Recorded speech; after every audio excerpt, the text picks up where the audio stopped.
Bueno, vamos a continuar con la segunda parte de la tercera etapa de nuestro curso. Para empezar aquí, lo que voy a plantearos una pequeña curiosidad. Aquí, como estáis viendo, tengo detrás la Tierra, y dentro de la Tierra, ¿cuál creéis que podría ser una de las ubicaciones en las que existe un mayor número de entidades georreferenciadas? Ya sabéis que, por ejemplo, es muy frecuente que con los móviles, con las tabletas, con las actuales cámaras fotográficas, cada fotografía que se realice eh, automáticamente quede georreferenciada. Todo lo que se sube a Instagram, todo lo que se sube a Twitter. De hecho, existen elementos en los que se puede prácticamente hacer una toma de vídeo, por lo menos hasta la pandemia, se podía hacer en base a las fotografías que la gente iba sistemáticamente realizando desde el mismo punto. Sitios como puede ser, por ejemplo, la Torre de Pisa, o puede ser la Torre Eiffel o Notre Dame. Tienen una cobertura de fotografías tan intensiva que prácticamente rescatando de Instagram o rescatando de Twitter, se puede hacer un seguimiento 24 horas al día de esos momentos. Sin embargo, curiosamente, hay un punto que es el que concita prácticamente la mayoría, en términos absolutos, de elementos georreferenciados del mundo. ¿Y sabéis dónde está ese punto? Os lo voy a mostrar. Ese punto se encuentra exactamente aquí.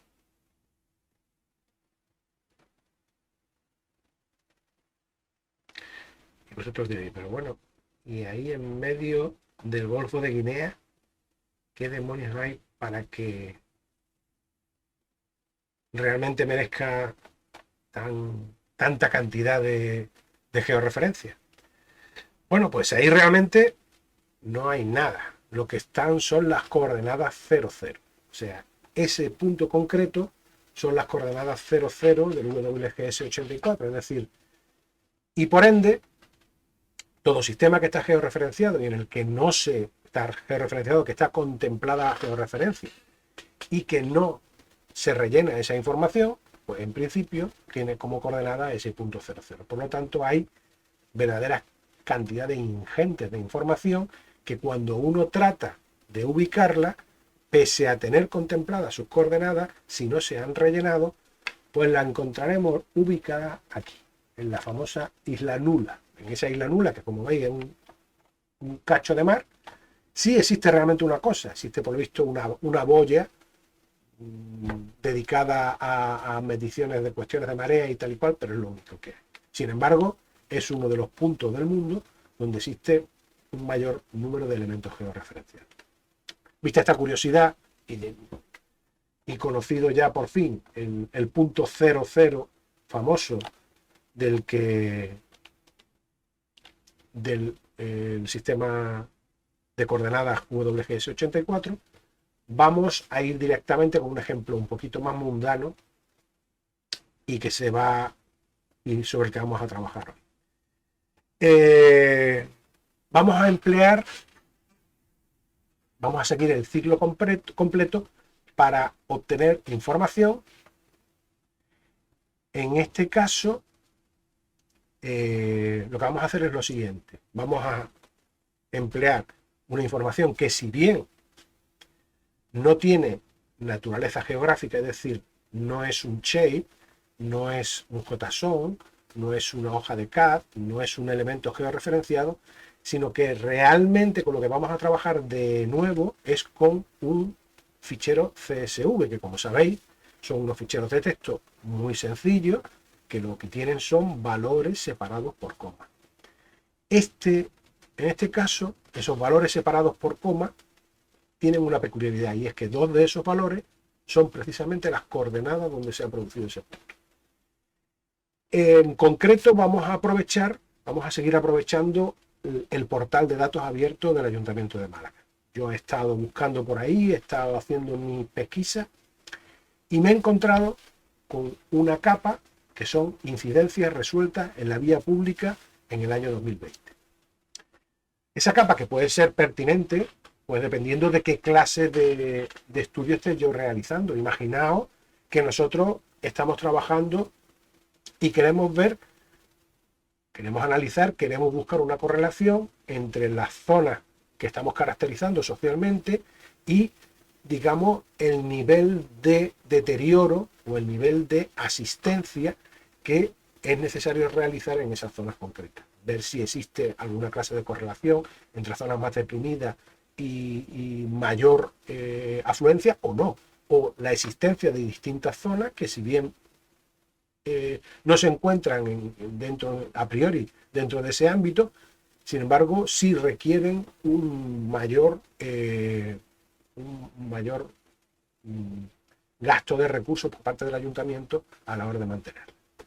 Bien, eso, para ese tipo de estudios nos vendría bien el tener, pues esto que aparece aquí, que son incidencias resueltas en la vía pública por los distintos servicios municipales. Servicios operativos, por tráfico, por medio ambiente, etcétera, etcétera, etcétera. Entonces, el formato, como veis aquí, es un formato CSV. Por lo tanto, en principio, no es un formato que tenga georreferencia. Sin embargo, yo he cogido, me he descargado mi correspondiente fichero CSV y una vez descargado, para hacer el análisis preliminar, lo podéis hacer directamente con el blog de texto, o sea, con el blog de texto o con cualquier otro fichero, porque es un fichero de texto. Pero sin embargo, yo suelo emplear, y os recomiendo que lo uséis porque resulta cómodo si lo tenéis a vuestra disposición, OpenOffice o LibreOffice, porque directamente es capaz de abrir e interpretar los ficheros CSV y entonces me facilita una visión como la que tenéis aquí y en la que estoy viendo directamente la estructura del fichero y sus contenidos. ¿Veis? Entonces, fijaos, aparte de otra información, con un código, tengo algunos elementos que me pueden resultar de interés. Por una parte, tengo las fechas de registro, con lo cual soy capaz de ubicar en el tiempo cuándo se ha producido el problema.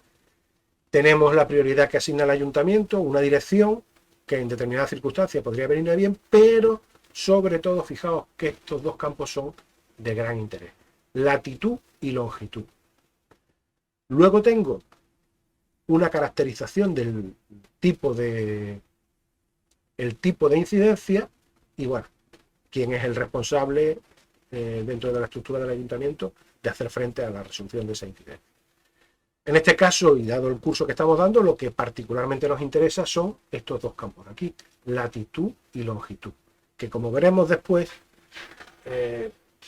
están incorrectamente nombrados, pero bueno, os mostraré concretamente qué es lo que ocurre. Pero en cualquier caso, fijaos, una primera mentira que hay en base a lo que estuvimos hablando en la primera parte de esta etapa, y es que aquí pone latitud y aquí pone longitud. La latitud y la longitud, si no recuerdo mal, son mediciones con coordenadas geográficas, por lo tanto, grados, minutos y segundos. Esto que vemos aquí ni son grados, ni son minutos, ni son segundos. De hecho, cuando ya tengáis una cierta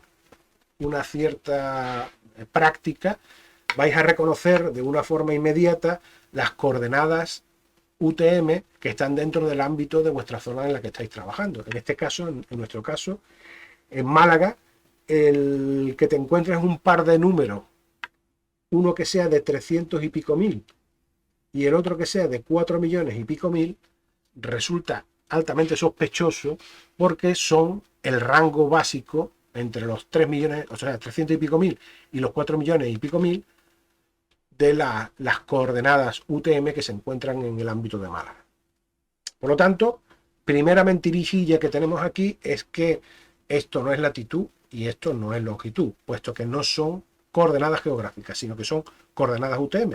Pero bueno, me da igual porque realmente me viene muy bien a colación para lo que os comentaba antes. O sea, necesitamos tener unos conocimientos básicos para poder tener criterio a la hora de analizar la información con la que estamos trabajando. Yo, si llego a encontrarme con esto sin más y no sé nada absolutamente de geografía, lo hubiera aplicado de forma directa y puede que me hubiera dado pie a algún que otro error. Ahora, en este caso, bueno, ya sabemos, en primer lugar, que aunque ponga latitud y longitud, el nombre del campo despista. No se trata de latitud y longitud, son X e Y son coordenadas UTM. ¿De acuerdo? Bien.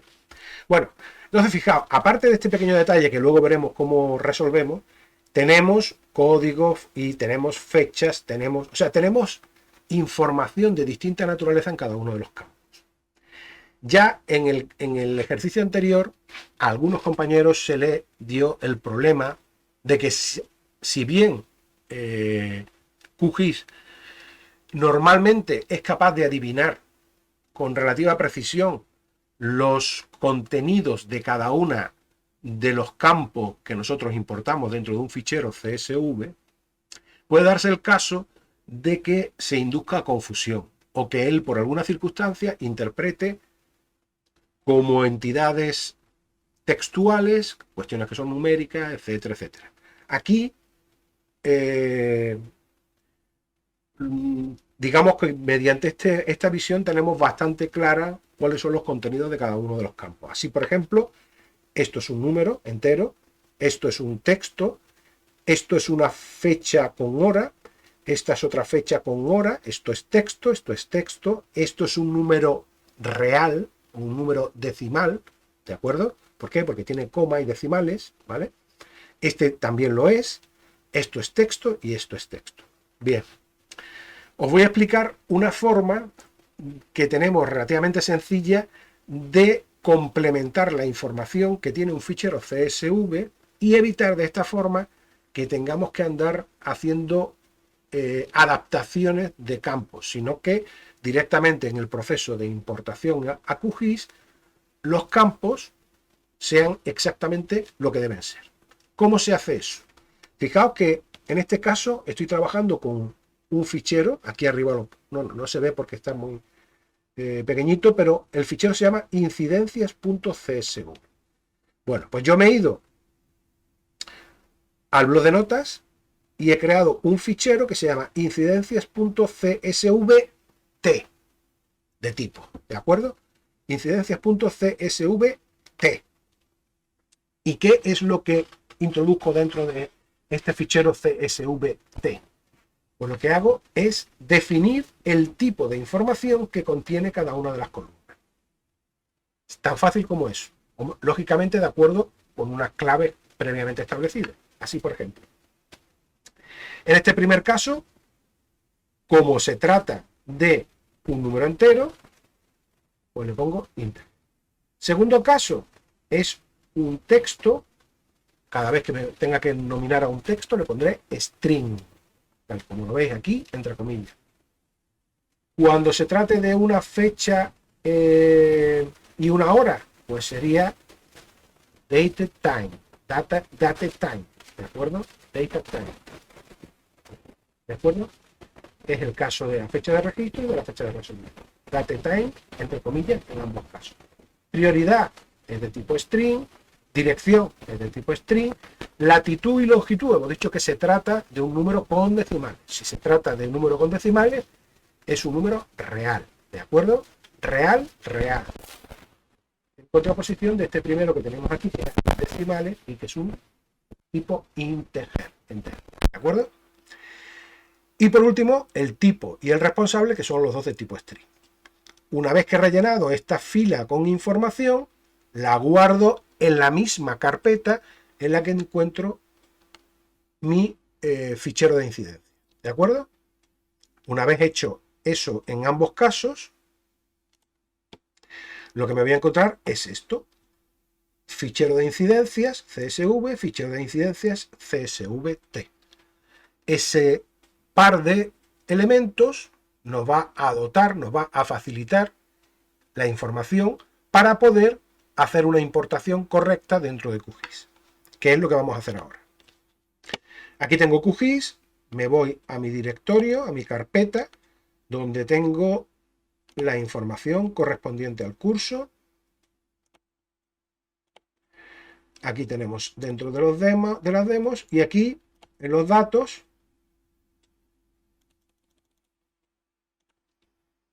del ayuntamiento, fijaos que tengo un fichero que se llama incidencias.csu.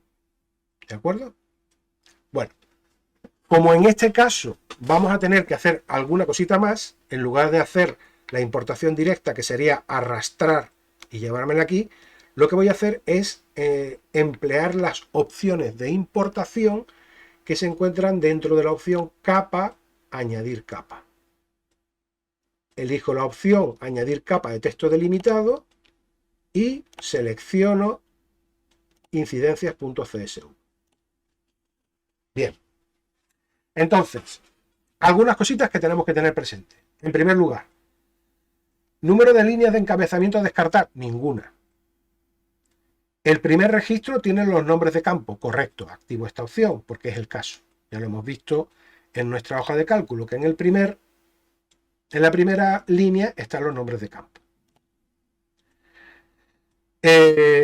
Yo le he activado recortar campos porque en algunos casos hay una gran cantidad de espacios en blanco. Entonces, si lo ajusta y nos quedamos con menos información, más rápido irá el fichero. Aquí tenemos una opción que es la definición de geometría. En este caso es pertinente que usemos definiciones de geometría porque de hecho tenemos una geometría. Y en esa geometría que tenemos nos pide cuál es el campo X y nos pide cuál es el campo Y. Entonces, si yo despliego, como le he dicho que el primer registro tiene unos nombres de campo, pues él ya sabe cuáles son los campos correspondientes. Si siguiéramos el concepto latitud-longitud de las coordenadas geográficas, el campo X debiera ser el campo longitud. ¿De acuerdo? Longitud. Sin embargo, si volvemos a mirar aquí, en el campo longitud está almacenada realmente la Y. ¿Por qué lo sé? Pues porque el rango son 4 millones de metros y esos 4 millones de metros en la zona de Málaga se corresponden con la Y. Esa es una conclusión a la que se llega cuando has tenido que pelearte muchísimas veces con cosas de este tipo.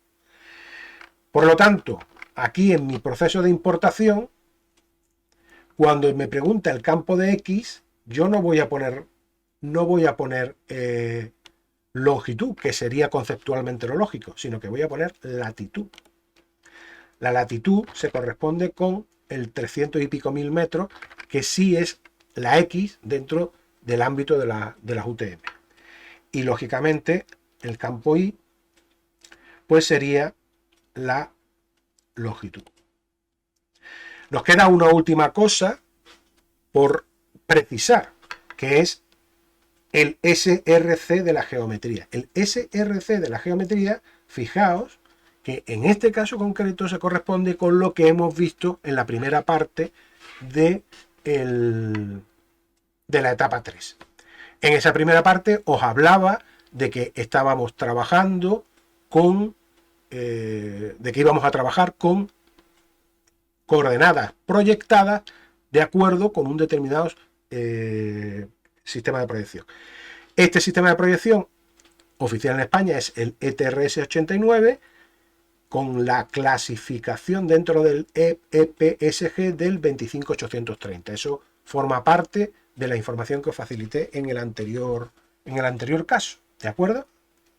Y, lógicamente, la zona UTM Zone 30. Esto lo he elegido yo porque es la geometría que corresponde a la zona de la que se está trabajando. Con lo cual, tenemos toda la información para hacer la importación. lo único que nos quedaría sería pulsar el botón de añadir. No lo voy a hacer porque tarda un poquito de tiempo. Entonces, sabéis cómo va, pero el resultado os lo voy a mostrar yo directamente aquí.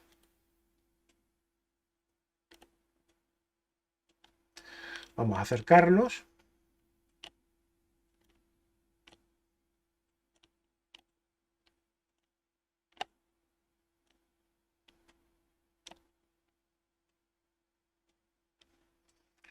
Entonces, fijaos, ese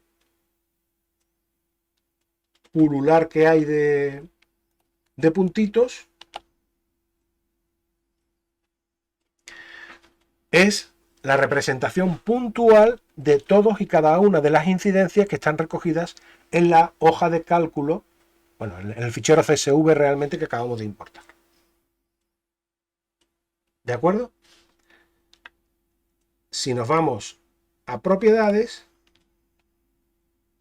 veréis que en el apartado campos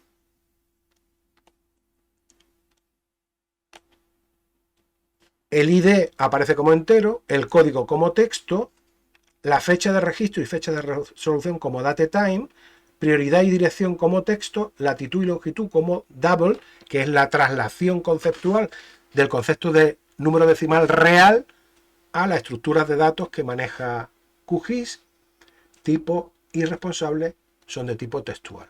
Como veis, se corresponde exactamente con la definición que yo le he dado al fichero CSV antes de cargarlo. De esa manera me ahorro el tener que estar haciendo conversiones y modificaciones, que son posibles, pero que son engorrosas y tediosas. ¿De acuerdo? Una cosa más os diría, como veis, funciona perfectamente, pero cuando lo probéis, veréis que es tremendamente lento de manejar, es complicado de manejar. Complicado más que nada por la propia estructura, como decía, es la estructura más sencilla que hay. Entonces, una posible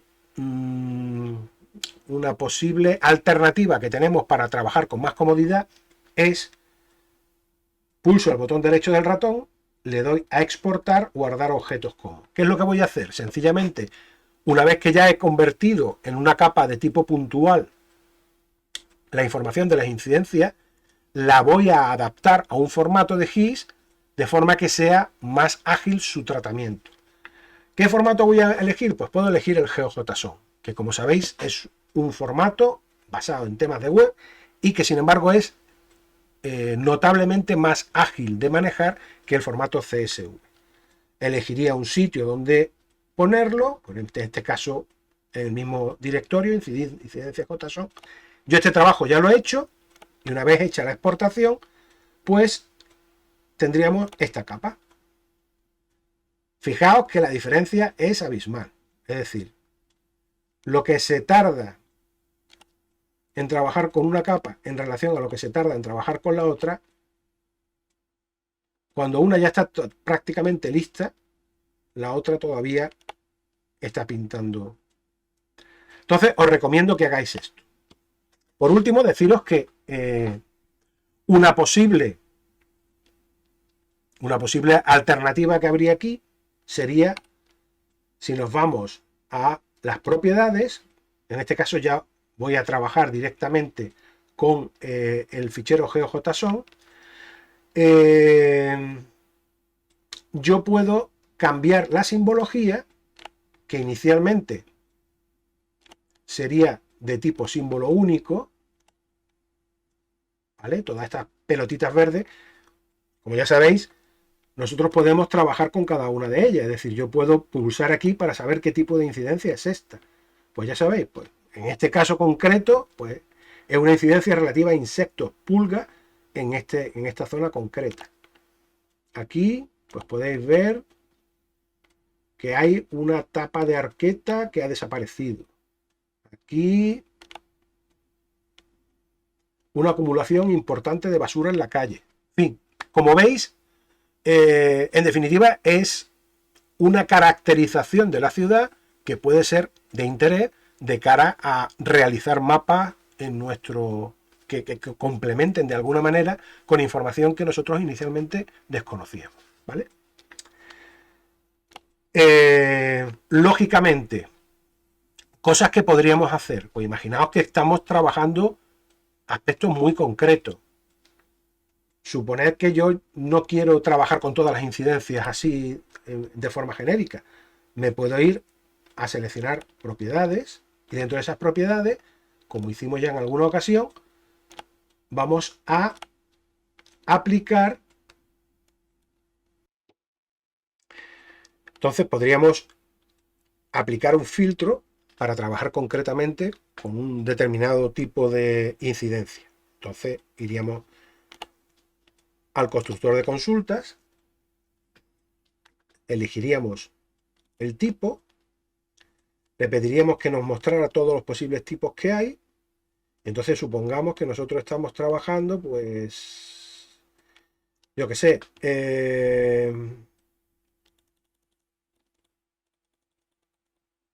pues contenedores de vidrio quemado, como posible acto de vandalismo. Pues selecciono que el tipo sea igual a contenedores de vidrio quemado. Acepto. Y acepto. Bueno, la simbología la pondríamos como símbolo único. Aceptamos. Y ahora, lógicamente, voy a emplear una base de representación que resulte menos colorida que esta, porque de esta forma es complicado distinguir una cuestión en relación a la otra.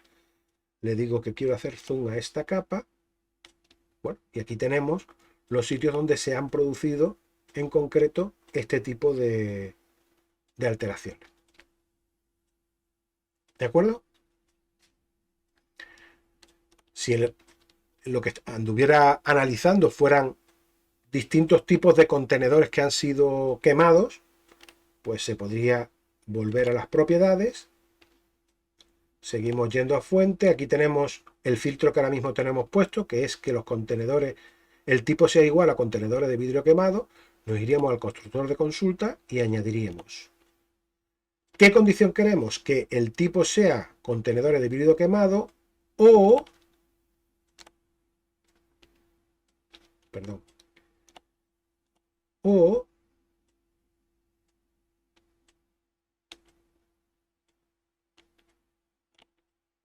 Activamos usar la capa no filtrada para que nos saque todos los valores posibles. Aquí lo tenemos. Y ahora vamos a incorporar como condición que el tipo sea igual a contenedores de vidrio quemado o que el tipo sea igual a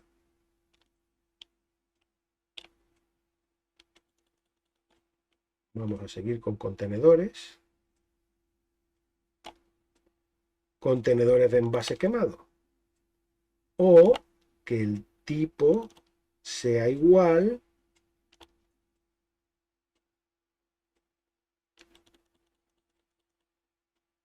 a contenedores de papel quemado. Probamos para ver si no hemos equivocado. Solamente nos devuelve 9 filas, pero bueno, aceptamos y aceptamos. ¿De acuerdo? Esas son, de estos 23.000 elementos, los lugares donde se han producido esas tres condiciones con las que estamos trabajando. ¿De acuerdo? Bueno, y aquí termina la etapa 3. Recordad que tenéis una pequeña tareita en la plataforma que espero que no os resulte complicada en base a las cositas que hemos estado viendo. Bueno, nos vemos próximamente con la siguiente etapa. Saludos a todos.